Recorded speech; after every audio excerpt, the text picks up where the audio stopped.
Tingin tayo ng mga isda. Alam niyo ba mga isda nila rito, hindi ka makakabili ng buhay.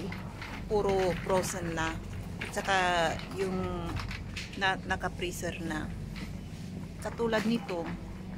Kaya, at saka ang mahal-mahal ng mga isda nila rito. Hindi kagaya dyan sa Asia, makakabili ka ng buhay. Dito, puro ano na, frozen. Ang mahal pa ng mga isda nila rito. Wala sila kasing dagat eh. Kaya ayan. Ayan, 2 piraso, 290. Napakamahal ng ganito. Ganyan mga isda nila, mga mahal. Ayan, tingin tayo ng hipon. Yung hipon na yan. Ayan, nasa freezer ulit. Puro ano na, hindi buhay yan. Hindi ka makakabili ng buhay ng mga hipon, mga isda rito. Puro frozen. Frozen. Mga salmon frozen. Frozen na mga isda rito. Kasi walang dagat dito. Ilog lang. Kaso nga lang, ito, mga isda nila rito, frozen. Ay ano na, naka-refrigerator. Ayan. Tsaka halos walang kumakain ng isda rito. Yung asawa ko ayaw niya ng isda. Malansa raw. Pag nakikita niya yung ulo ng isda, sabi niya, ayun, sabi niya. Takot siya pag may ulo ng isda, tsaka yung hipon na mata. Pag nakikita niya yun, sabi niya, ayun, kinakain niya yung hipon. Sabi niya ganun. Na may mata-mata pa. Kahit na yung isda, pinipirito po may mata na sabi niya, nakatingin pa sa akin, sabi niya. Ayan.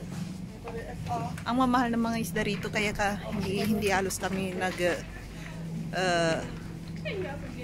kumakain ng isda. Maybe 1 year, 1 or 2 times only. Or kung budget ang pera, sardinas na lang. Ayan. Sardinas. Medyo murang sardinas rito. Ayan, tingin tayo ng isda. Ayan, hipon. Ayan, dyan. Hipon. At saka tingnan natin yung frozen. Frozen na. Ayan, yung hipon nila. Nalaga na. Wala kang mabibiling ano rito. Oh, wala kang makikita nga buhay na isda rito. Yun nga lang problema rito. Ayun. Ayan, naka-frozen na. Ayan, salmon.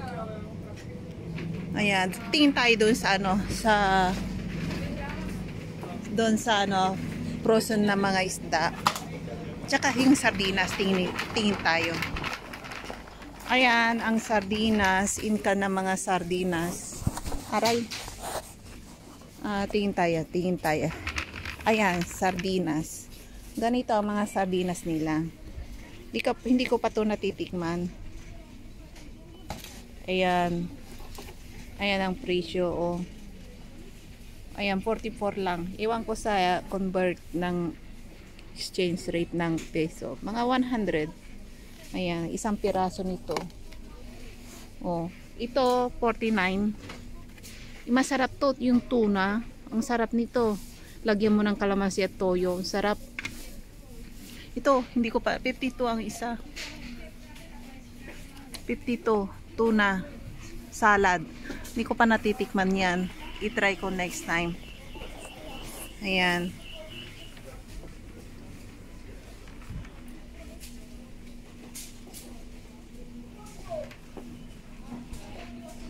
Ayan, dito tayo sa kabila. Ayan, tuna. Ayan, 49. Medyo mo, 33, medyo ito. Ayan. With oil, with sunflower oil. Tingin tayo sa kabila.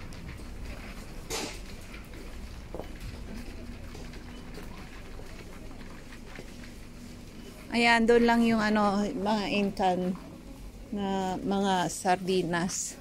Kunti lang. Pero doon sa kabila, ang daming sardinas doon, mura pa. Ayan, yan lang ang mga incans nila na sardinas.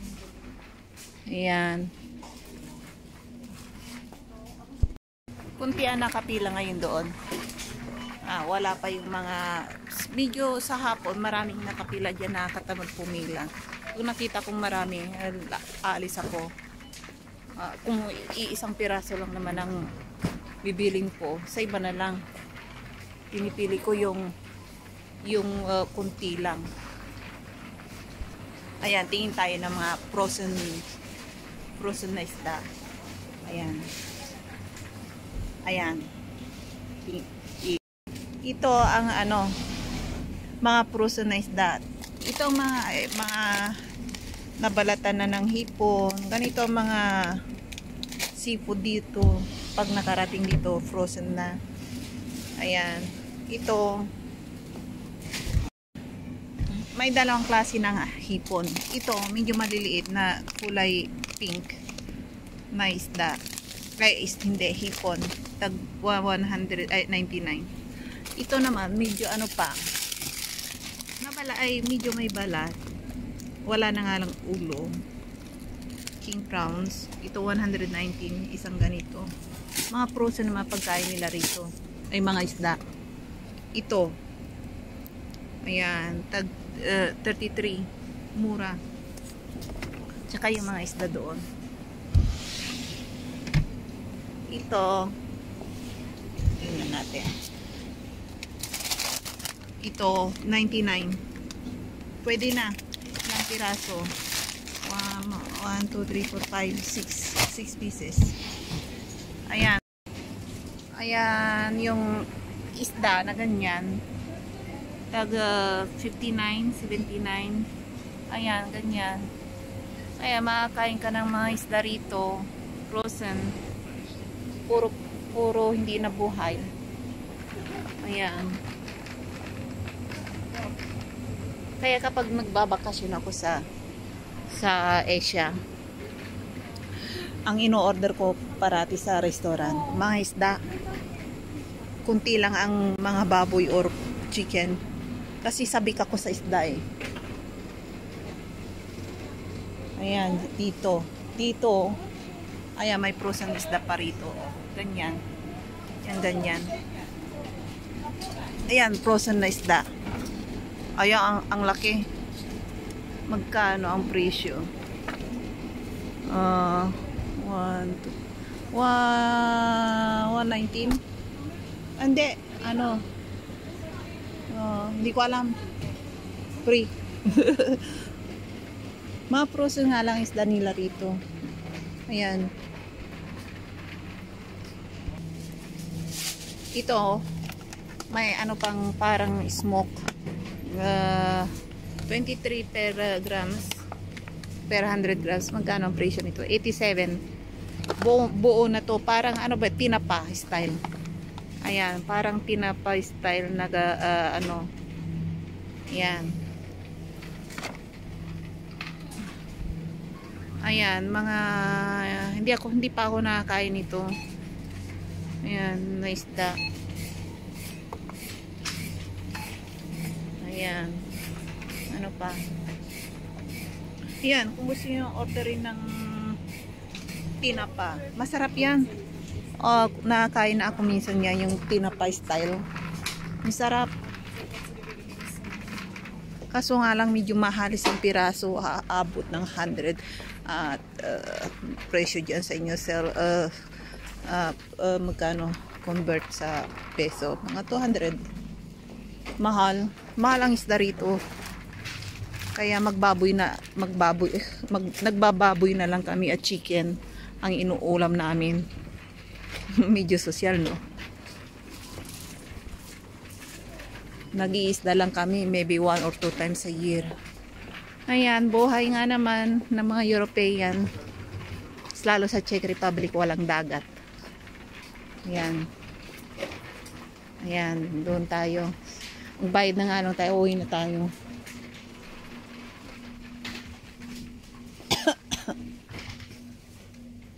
Ayan is linguine. Sarap tong linguine. Makabili na nga. Ayan.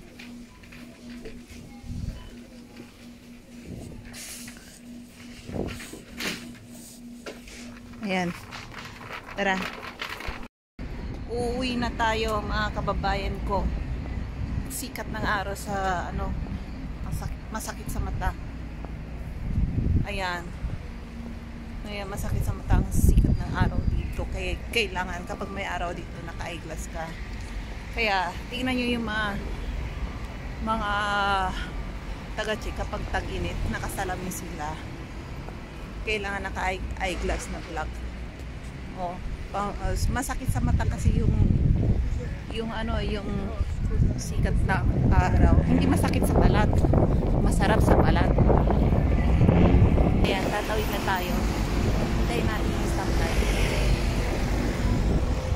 Sa mga hindi pa nakakarating ng Europe yan, ganitong buhay. Ayan, maglakad-lakad tayo. Ayan.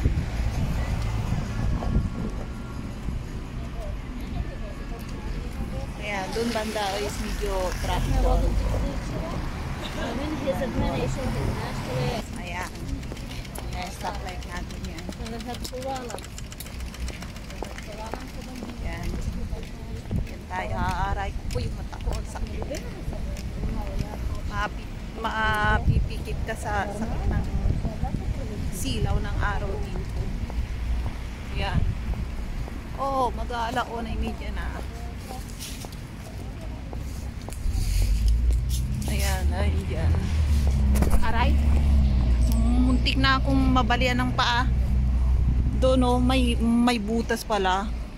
Ayan. Ang sakit.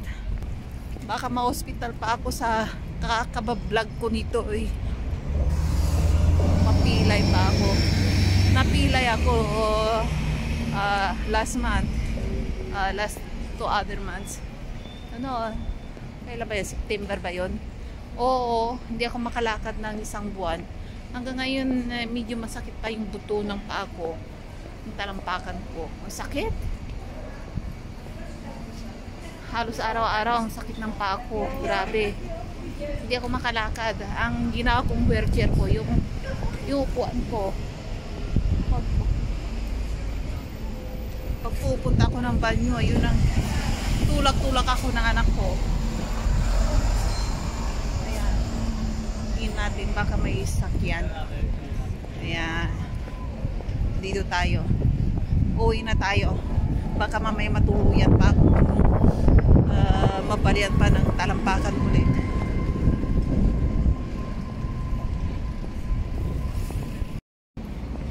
Pauwi na. Ayan, sakayan na sa tram. Halos walang tao sa loob. Ayan, diyan tayo.